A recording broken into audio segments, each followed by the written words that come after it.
And so then here's a very mystical version of it, which is a famous poem by Su Tung-Po, who's a song later than the great classical period of Chinese poetry. And he was the only way this poem was found. It was in the records of a temple where he stayed overnight and he had an awakening experience, and he wrote this poem and gave the copy to the abbot, and it was filed away in the temple records, the way temples file everything, And nobody knew about this poem until somebody found it in there. The sound of the stream is his long, broad tongue, as the Buddha's long. The sound of the stream is his long, broad tongue. The shapes of the mountains, his body. Tonight I've understood 84,000 verses. How will I recite them tomorrow? The sound of the stream is his long, broad tongue, the shapes of the mountains, his body. This evening has 84,000 verses. How will I recite them tomorrow? So,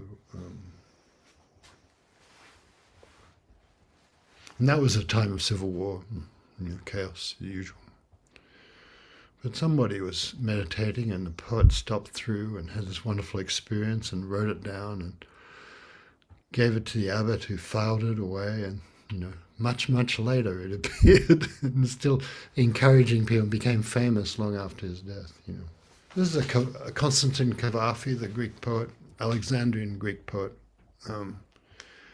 There's a poem of his called Anna Dalasini.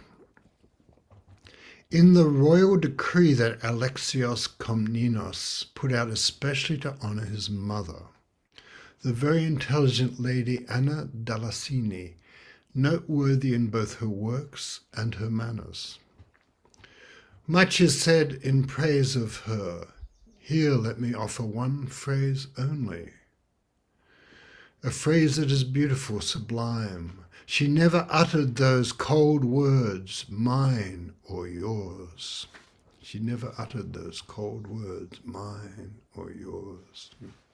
Naomi Shihab Nye came on to the John Joseph, his Monday night, last Monday, and she's in the meditation world, but she's a sort of force of nature and always producing things and poems, and anything she sees becomes a poem. And conversation, she's sitting on an airplane and a woman next to her hands her baby for a minute and disappears for an hour, and so that becomes a poem. And the woman then comes back like completely dressed in, they're going to Saudi Arabia completely, an hour later dressed, she's washed her hair in the bath, comes back with wearing a hijab and takes her baby back, and no words were spoken. It seemed like, and Naomi felt like, can I keep the baby? But so the little thing, she's very attuned to those small things that we all experience in life. And so she had a thing about, her English teacher gave her a writing assignment, become a kitchen implement in 2 descriptive paragraphs. And she chose the sifter, the flour sifter.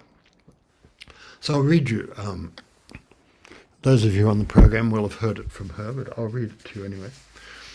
When our English teacher gave us our first writing assignment of the year, become a kitchen implement in 2 descriptive paragraphs.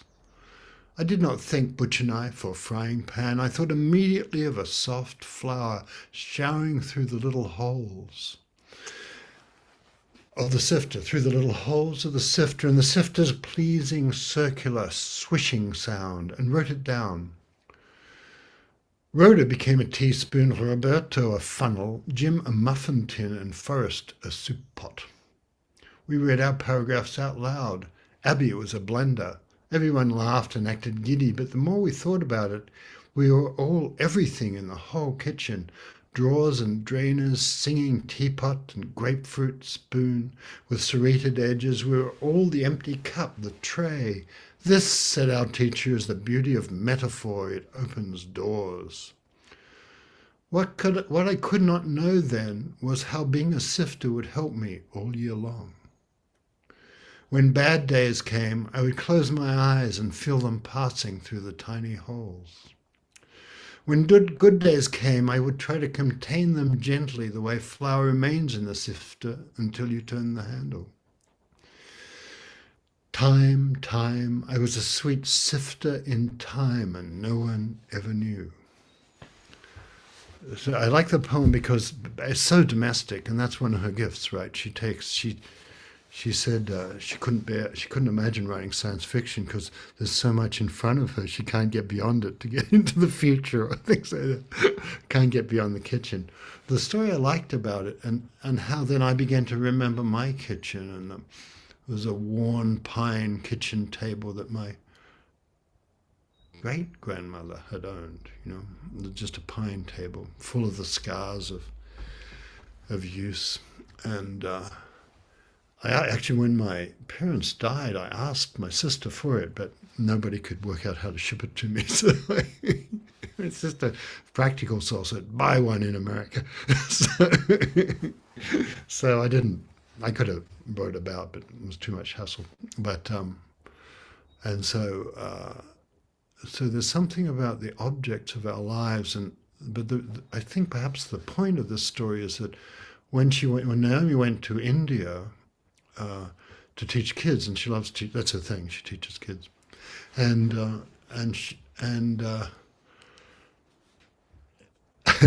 the teacher in India who brought her, she went to a school, and the teacher had told them about her and told them about this poem.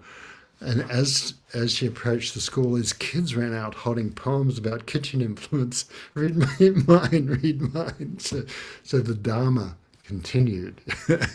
As you see these little Indian kids rushing out with their poem about whatever it was in their kitchen. And so you can tell that the sacred is present because it evokes your own life and what was in your kitchen and what was in your childhood kitchen or what's in your kitchen now, and how a kitchen is like the mind. You bang about in it, and there's always something sacred in it. And the other thing she said, which I think is nice, and is about the not picking and choosing thing. The great way is not difficult if you just don't pick and choose. She said she wanted to live a big life. And we don't know what that meant to a child, but for her that meant whenever she was invited somewhere, she'd just go. And whenever she was invited to teach children particularly, she would just do it. And she was teaching classes in Uvalde, so she was very affected by the massacre in Texas, and very, affected by the racism now, that's everywhere because she's, half Middle Eastern, So, but we're in it, and meanwhile we have kitchen implements to talk about too, and the things that draw people together. When I lived with some Indigenous people in Australia, in the morning you'd sort of wake up and it'd be dawn, and you'd roll out if you're wherever you're sleeping, your tent or the platform you're on, and you look at, well, what are the birds up to today? What kind of day is this? What are there? Can you see dolphins off the beach?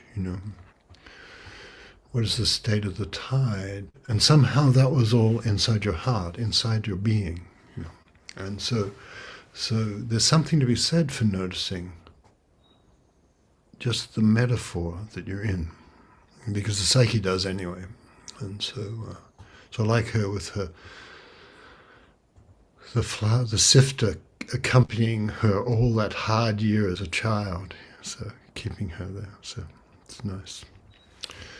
And the fact that happiness is not something, the conversation with happiness sort of ran off into somewhere else the way such conversations do, but the conversation I was having with my friend yesterday, and was about how, she just goes to pin the clothes on the line, and she notices happiness is already with her. And it's not when she gets through the kitchen task or anything. It's in the middle of things. It's here already. When you're... And so when you're meditating, it's here already. It's not when you get your meditation done and check off, I did a good job today. That was good for me, It's nothing to do with that, really. It's the here-ness. And so then you'll find that the happiness just comes on you unawares. And you can't say there's a good reason for it, except you're not interfering with being. You're not interfering with the Tao, with the current of things.